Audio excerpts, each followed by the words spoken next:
turma, tudo bem? Aqui é o professor Matheus Roque e eu sou o professor de matemática de vocês. Na aula de hoje a gente vai aprender as definições do que é um poliedro, o nosso primeiro assunto de geometria espacial. Então, para iniciar, a gente precisa entender que um poliedro nada mais é do que uma figura que possui três dimensões, ou seja, é uma figura que possui volume, e ela é formada por outras figuras que são planas. Então, vamos dar alguns exemplos. Essa caixa, por exemplo, essa caixa ela é um poliedro. Por quê?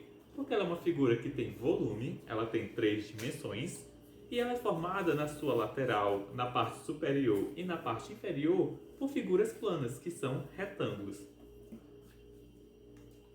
Esse vidro, esse frasco de desodorante, por exemplo, ele não é um poliedro. Por que ele não é um poliedro? Porque a sua lateral é formada por uma superfície arredondada. Se você colocar esse vidro de desodorante, por exemplo, no chão ou na sua mão e você empurrar ele, ele vai girar.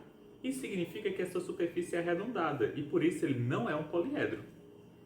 Outros exemplos de poliedros que a gente tem, por exemplo, é o cubo, a pirâmide, né? Todas essas figuras têm volume e têm a sua superfície formada por figuras planas. Exemplos que não são poliedros, por exemplo, é a bola, né? A esfera, a gente tem um cone e tem um cilindro. Pessoal, agora que a gente entendeu o que são os poliedros, a gente precisa diferenciar esses poliedros em duas categorias, os convexos e os não convexos. O que é um poliedro convexo? Para você entender isso, você precisa fazer tipo o seguinte, é um pouco difícil no começo, mas depois você pega o jeito. O que é que você tem que perceber? Imagina, por exemplo, nessa caixa, que cada lado dessa caixa, ela tem um olho, tá? Ela tem olhos. Imagina que cada lado dessa caixa tem olhos. E para qualquer objeto. Se esses olhos, né, dos lados conseguir ver os olhos do outro lado, significa que ele é não convexo. Se os olhos de um lado não conseguir ver nenhum outro olho dos outros lados, então ele é convexo. Então, por exemplo, nessa caixa, se cada lado dessa tivesse um olho, por exemplo, se tivesse um olho aqui, ele não conseguiria ver os outros lados. O olho daqui não conseguiria ver os outros lados. O olho daqui não conseguiria ver os outros lados. E assim sucessivamente. Ou seja, essa caixa é um poliedro convexo. Aí eu fiz aqui para vocês como se fosse um outro poliedro. Ó, eu juntei essas três pastas de dente, né? E aí ele é um poliedro? É. Por quê? Porque aqui a gente tem uma superfície plana, né? Que é um retângulo, três quadradinhos, né? Uma superfície plana. Aqui em cima também é uma superfície plana. A gente tem essa parte plana e tem essa parte aqui de dentro também plana. Se você olhar assim, isso daqui é plano, isso daqui é plano, todos os lados são planos. Isso daqui forma um poliedro, né? E a gente precisa saber se ele é convexo ou não convexo. Como que a gente vai descobrir? A mesma coisa. Finge que cada um desses ladinhos, né, desses planos, tem olhos. Então aqui tem um olho, aqui tem um olho, aqui em cima tem um olho, aqui do lado tem um olho. E aí você tem que ver se esses olhos conseguem ver os outros olhos. O olho que tiver desse lado aqui, ele não vai conseguir ver nenhum outro lado, né? Ele vai conseguir ver apenas para frente. O olho que tiver aqui também. O olho que tiver embaixo também. Mas agora, se você olhar aqui, ó, nessa parte, o olho que tiver desse ladozinho aqui vai conseguir ver o olho que tiver desse lado aqui. Então, se esse olho consegue ver esse olho, significa que esse objeto é não convexo. Conseguiram entender?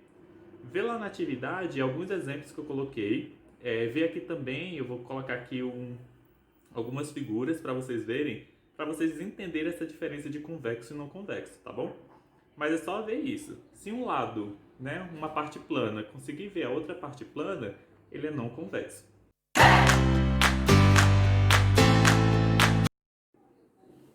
E aí a outra coisa que vocês também vão precisar saber é a relação de Euler, né, para poliedros. E aí não chama o Euler de Euler, tá? É Euler mesmo. A relação de Euler fala o quê? Que o número de vértices mais o número de faces é igual ao número de arestas mais 2. Então, V mais F é igual a A mais 2. Como que a gente pode memorizar isso? Vamos fazer atividade A2. Vamos fazer atividade A2. E aí você precisa saber o que é vértices, o que é arestas e o que é faces, né? Vértices nada mais é do que os cantinhos de um poliedro. Então, por exemplo, nessa caixa, a gente vai contar quantos cantinhos ele tem. Então, ele tem 1, 2, 3, 4, 5, 6, 7, 8. Então, a gente tem 8 vértices. E aí, a gente vai para o número de faces. O que são as faces? São as partes planas do poliedro. Então, a gente vai contar quantas partes planas ele tem. Então, ele tem 1, 2, 3, 4, 5, 6.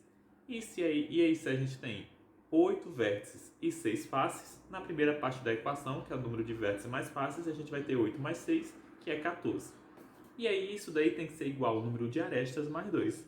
E aí, quem são as arestas? As arestas são as linhas que ligam um vértice a outro e que juntam uma face a outra. Então, a gente tem nesse poliedro aqui 1, 2, 3, 4 vértices, 1, 2, 3, 4 arestas, 5, 6, 7, 8, 9, 10, 11, 12. E aí a gente tinha vértices mais faces, dava 14. As arestas dão 12. 12 mais 2 também é 14. E aí a gente comprova que a relação de Euler ela funciona para esse poliedro. E aí vocês podem testar isso para outros diferentes poliedros e ver se ela funciona. E aí eu posso dar a dica que ela funciona assim. E aí vocês vão ver nas atividades que muitas das questões do Enem, elas vão dar o número de vértices de faces para você calcular o número de arestas, ou ela vai dar o número de arestas e vértices para calcular o número de faces, e assim por diante. Então é isso, pessoal. Espero que tenham entendido.